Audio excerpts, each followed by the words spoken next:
우리가 매일 접하고 있는 생활 속 물건들입니다. 여러 가지 소재가 보이지만 잘 살펴보면 금속이 생각보다 많은 비중을 차지하고 있군요. 금속과 동떨어진 삶을 상상할 수 없다면 그 속을 좀 더 깊이 알아보는 건 어떨까요? 금속에게는 공통적인 특징이 있습니다. 번쩍거리는 광택, 열과 전기를 전달하는 전도성, 두드리거나 압착하면 판처럼 얇게 펴지는 전성과 실처럼 가늘게 늘어나는 연성, 그리고 수은을 제외한 모든 금속은 상온에서도 고체로 존재할 수 있죠. 우리가 잘 알고 있는 대표적인 금속으로는 금, 은, 철, 구리, 알루미늄 등이 있고요. 그중에서도 대표 주자는 단연 철이라고 할 수 있습니다. 철은 전 세계 금속 생산량 중 90% 이상을 차지하며 현대 생활을 지탱하는 중심 역할을 하고 있죠. 철을 가공하는 제철소의 모습 하면 가장 먼저 용광로가 떠오를 겁니다. 그렇다면 왜 철은 이렇게 고온에서 녹이는 과정이 필요할까요? 사실 철을 함유하고 있는 자연 상태의 철광석은 순수한 철이 아닌 산소와 결합된 산화철 형태로 존재합니다. 스토커처럼 늘 철의 주위를 맴돌던 산소가 철에 찰싹 들러붙게 되면 부식을 일으키면서 서서히 철의 생명력을 빼앗아가죠. 누가 이 산소를 좀 떼어줘. 광석 속에 함유되어 있는 특정 금속만을 분리, 추출하는 과정을 재련이라고 하며 철의 재련은 높은 온도의 불 속에서 이루어집니다. 용광로에는 철광석과 함께 두 가지의 필수 재료가 들어갑니다. 코크스라는 탄소 덩어리와 석회석이죠. 탄소는 산화철을 환원시켜 산소를 제거하고 석회석은 철광석의 불순물을 녹여 없애는 역할을 하고요. 그리고 이 과정에서 또 하나의 매우 중요한 현상이 일어나는데요. 순수하게 남은 철의 결정구조 사이사이로 탄소가 비집고 들어가 철과 한 몸이 된다는 것. 두둥! 철의 운명이 바로 여기서 결정됩니다. 철에 탄소가 들어가면 철의 모양이 잘 변형되지 않는, 한마디로 단단한 성질로 바뀌게 되는데 탄소 함량이 높을수록 강도도 더 높아진다고 합니다.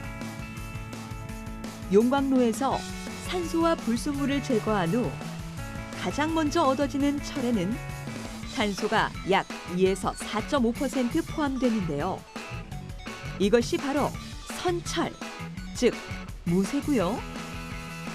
탄소 함량이 0.035% 이하의 극미량이면 알루미늄보다 물은 순수한 철, 순철이 됩니다. 그리고 이 둘의 중간쯤 0.08에서 2%의 탄소를 포함하면 철과 탄소의 합금, 탄소강이 만들어지죠. 탄소강은 다시 함량에 따라 극저탄소강부터 고탄소강까지 4단계로 분리되는데, 특히 고탄소강은 자동차 부품에서 주 활약을 하고 있습니다. 자동 변속기, 조향장치, 호스 클램프, 그리고 생명을 보호해야 하는 안전벨트의 버클까지 주로 경도가 높아야 하는 부품들에 고탄소강이 쓰이고 있죠. 단단한 성질의 고탄소강은 그 자체로는 성형을 할 수 없기 때문에 용도에 맞춰 쉽게 다루기 위해선 철강 재료의 약점인 열을 이용하여 연하게 만들어야 합니다. 성형이 끝나면 또다시 열 처리를 통해 가장 단단한 상태로 만드는 것이 핵심인데요. 특정 온도에서 일정 시간 달군 철강을 물이나 기름에 넣어 빠르게 냉각하는 퀸칭으로 재료의 경도를 높이거나, 퀸칭 후 너무 강해져 깨지기 쉬운 상태가 되었다면 템퍼링 공정을 통해 다시 연성과 인성을 부과하여 전보다 유연하게 만들 수도 있습니다. 철강의 강도와 연성을 확인하는 인장 실험. 너무 무르면 쉽게 변형되고 너무 강하면 충격에 쉽게 부러지는 보기와는 달리 엄청 민감한 녀석인데요. 같은 성분이라도 열 처리 방법에 따라 조직이 크게 달라질 수 있기 때문에 용도에 맞는 최적의 상태를 찾는 것이 철강을 가장 잘 활용할 수 있는 핵심이라고 할 수 있습니다. 열 처리를 어떤 식으로 하느냐에 따라서 얘 미세 조직을 어떤 식으로 우리가 컨트롤할 수 있고, 이 미세 조직을 어떤 식으로 컨트롤 하느냐에 따라서 얘의 물성들이나 기계적 특성들이 어떤 식으로 이제 변해갈 수 있느냐, 이제 그걸 이제 좌우하게 되는데요. 특정한 고탄소강 하나라 하더라도 얘가 최종적으로 어느 부위에 어떤 식으로 쓰이느냐에 따라서, 그래서 이제 그쪽에서의 요구 특성이 어떠냐에 따라서 열 처리는 다양하게 이제 진행될 수 있는 게 되고요. 그래서 이제 그게 이제 열 처리 이제 기술이라고 할 수 있겠죠. 예.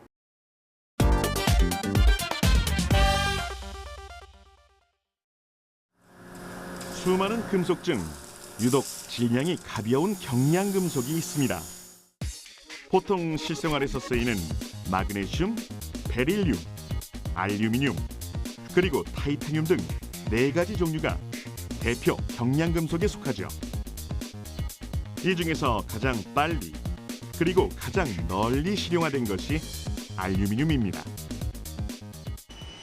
가벼울 뿐만 아니라 잘 펴지고 잘 늘어나기 때문에 다양한 형태의 제품을 쉽게 만들 수 있고요. 부식에 강하게 견디는 내부식성, 거기에 매끄러운 표면과 남다른 광채까지 겸비하고 있죠. 이러한 장점으로 우리 생활 속 깊숙이 자리하고 있는 알루미늄. 작게는 음료 캔부터 포장용 호일, 냄비의 소재로, 크게는 자동차, 기차, 항공기, 전투기에 이르기까지 가볍지만 단단함을 필요로 하는 수많은 용품에 사용되고 있습니다. 알루미늄은 사실 거의가 다 구리나 마그네슘, 아연 등의 다른 금속을 섞어 만든 합금 형태입니다. 100%의 순수 알루미늄은 불순물 때문에 만들기가 무척 어려울 뿐더러 만든다고 해도 성질이 무르고 약해 제품으로 제작하기에는 적합하지 않죠. 알루미늄은 합금 종류에 따라서 강도의 차이가 상당히 많이 나는 소재입니다. 그래서 자동차용으로 사용을 하기 위해서는 여러 가지 합금 원소를 첨가하고요. 그 다음에 열 처리를 통해서 강도를 올리는 작업을 하게 됩니다. 그렇게 되면 실제로 예전에 쓰였던 철 소재에 비해서 상당 수준에 이르는 강도를 갖는 판재를 만들 수가 있습니다.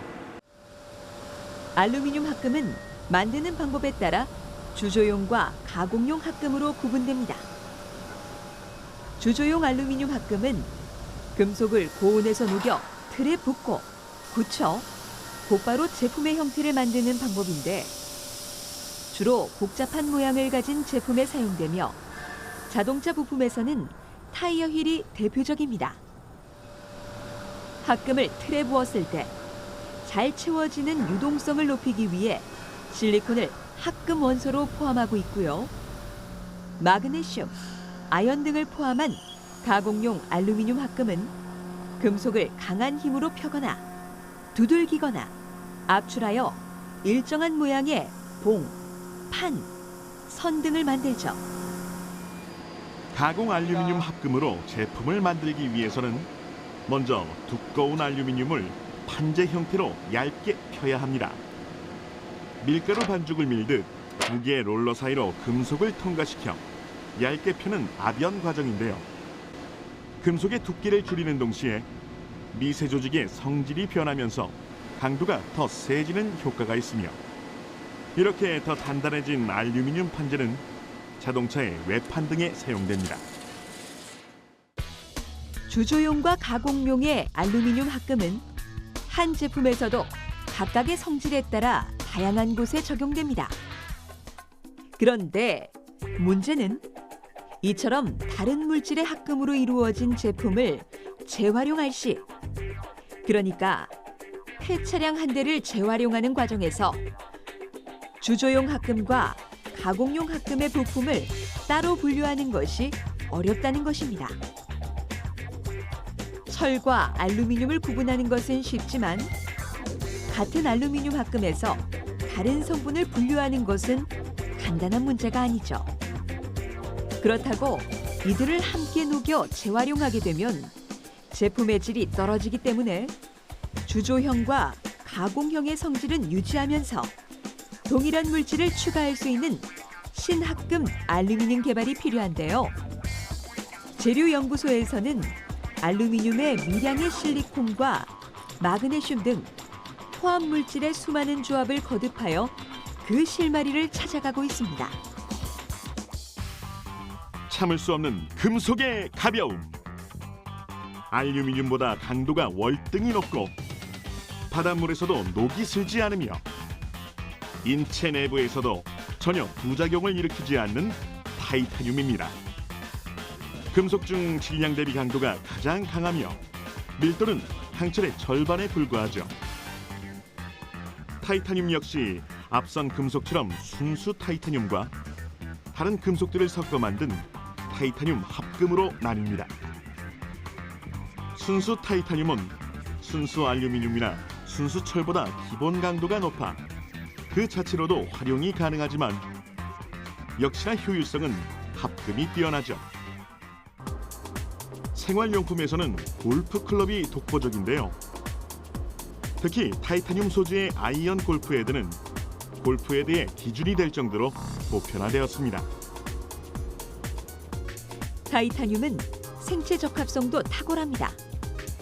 치과 임플란트, 인공관절, 인공심장박동 조절기 등에서 활약 중이며 사람의 뼈에 쉽게 적응하고 우리의 면역계가 거부 반응을 보이지 않아 타이타늄의 체내 이식이 활발히 이루어지고 있죠. 인체를 이루고 있는 기본 단위가 세포이듯이 금속을 이루고 있는 단위를 결정이라고 합니다. 보통 결정의 크기는 머리카락 굵기 정도인데 이보다 5만 배 작은 크기를 나노라고 합니다. 타이타늄의 결정 크기를 나노 사이즈로 작게 만들면 예측하기 어려울 정도의 특성이 발휘될 수 있다고도 하는군요. 금속의 미세 결정을 나노 단위로 작게 만들면 이 구조물의 강도가 크게 향상되어서 우리가 실생활에 지진이 일어나도 건물이 무너지지 않는다든지 항공우주 산업이나 에너지 발전 그리고 의료용 그 생체 부품의 수명을 크게 향상시킬 수가 있게 됩니다.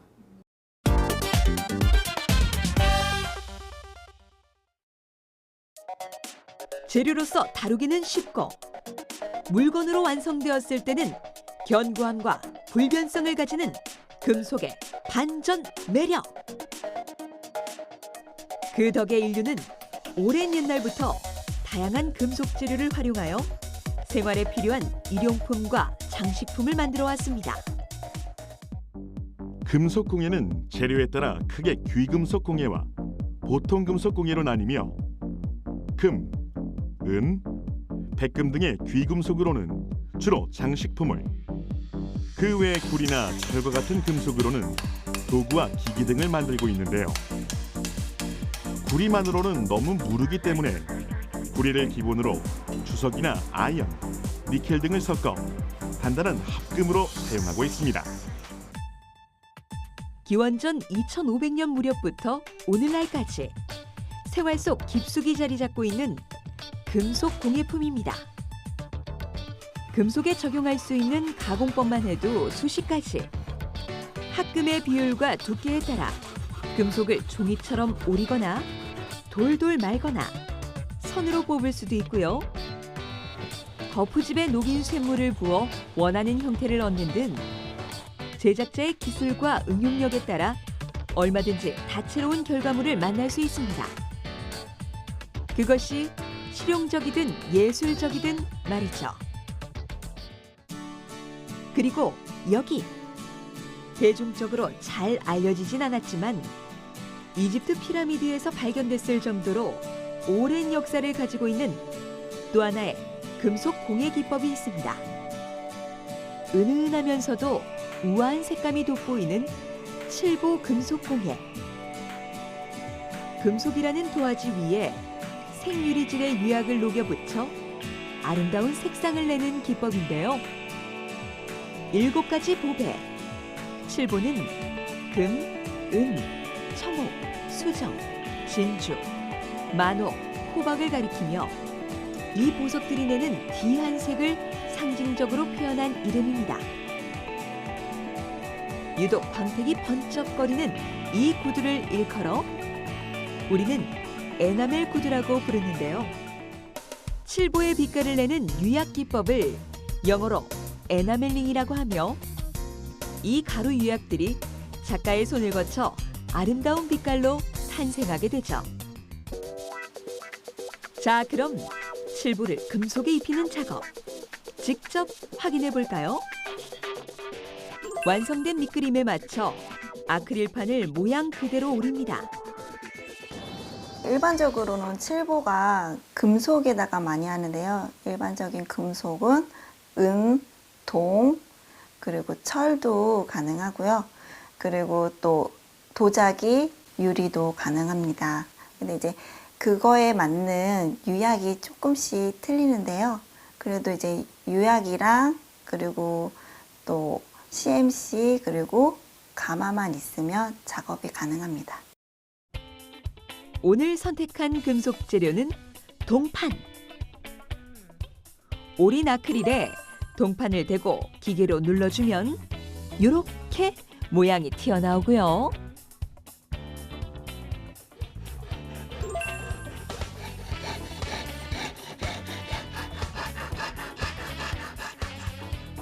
자른 동판은 그대로 가마 속으로 직행.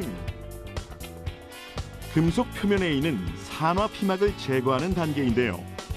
이를 제거해야 금속의 내구성이 좋아지고 부식에 강해진다고 합니다. 열 처리한 동판을 물에 담그자 우르르 떨어져 나가는 산화물. 한마디로 금속이 때를 벗기는 거라고 할 수 있겠죠. 말끔한 몸이 된 동판에 이제 유약을 입히겠습니다. 백색 유약을 입은 동판은 다시 가마로 들어가 약 섭씨 800도에서 유약을 녹이는 소성 단계를 거치는데요. 색깔의 디자인에 따라 여러 번 소성을 반복해야 합니다. 저희가 금속에다가 칠보를 하는 이유가요.